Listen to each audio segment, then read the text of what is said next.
there's much that we could say about what's happening in South Africa right now.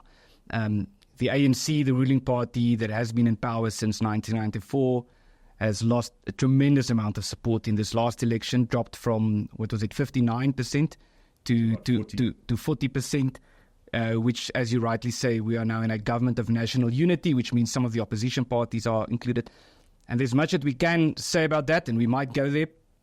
What I want to talk to you about is largely what it means, or what we can learn from your experience, what it's like to be the mayor of a major municipal area, with the sort of entanglement that we are in currently, and also what can we learn about coalition politics. So maybe a good way to start in terms of your journey.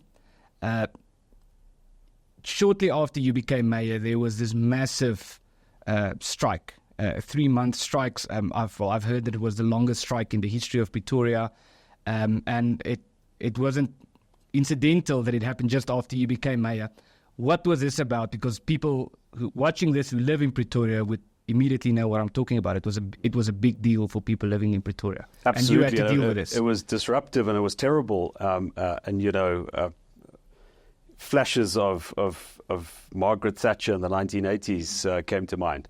But perhaps let's start with the politics of it, where we find ourselves. Ernst, when our constitution was negotiated, the system of proportional representation was decided on basically as a way of protecting minorities. At least that was the narrative of it. We'll have checks and balances. We'll have proportional representation because the risk is with constituencies, with voting districts, small groupings in the political arena might not be represented. And I think there was the sense that the ANC would pretty much govern for 48 years like the National Party did, this predominant racial nationalist movement.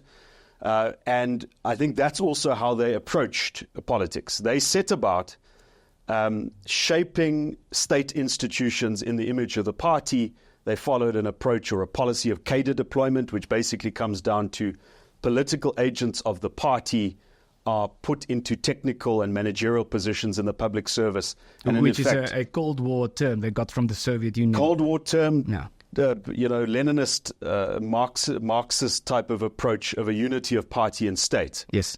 And that came crashing down, and that deteriorated much quicker than anybody anticipated. In fact, in 2016 already, the ANC started losing its majority in the major metropolitan areas. And it was only through coalitions that it was able to win back or hold on to power in key places.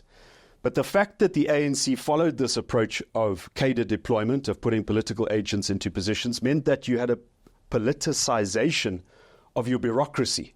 So the theory of it is this British civil service model where the party wins an election, the professional civil servants hand over control to the next party. They've got a nice ribbon there for if this party wins or that party wins.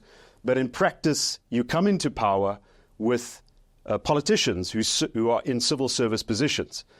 We might call it the deep state.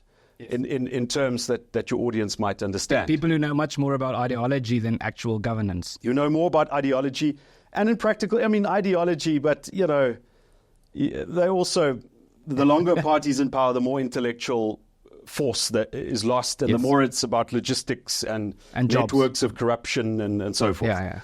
And so when you win a democratic election, it becomes incredibly difficult to land your policy in government if the civil service you depend on is politicized and it is hostile. And that's the context which we were in the city of Tshwane, and I suppose still in.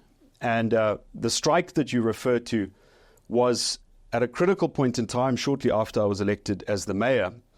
We had to make a number of difficult decisions. And one of them was, how do we fix the finances of the city? Because the city is in financial distress. We have to look at expenditures. In this country, we've got almost a tradition that civil servants will always get pay increases. Also, when there is COVID-19 lockdowns, as in the rest of the world, private sector does furloughs and so on, civil servants always get their money, regardless of what happens. And this had an effect on the city, and we had to make the difficult decision, we will not give salary increases and will follow a process. And that was recommended to the city council and approved. And what that unleashed was absolute fury from the municipal administration. And we had this 3-month-long strike, and violence was used. We almost had 10 waste removal trucks that were torched as a way of forcing the government to the negotiating table. And I think what enabled us to break that was our resolution not to be brought to the negotiating table by violence. There were threats within my coalition. My coalition partner said to me, "Do you really want to walk this road? Do we really have the ability to withstand that?" And we simply decided, if we don't, we'll never change the culture of the institution. And that's how we survived it. But indeed, there's still scars that has left.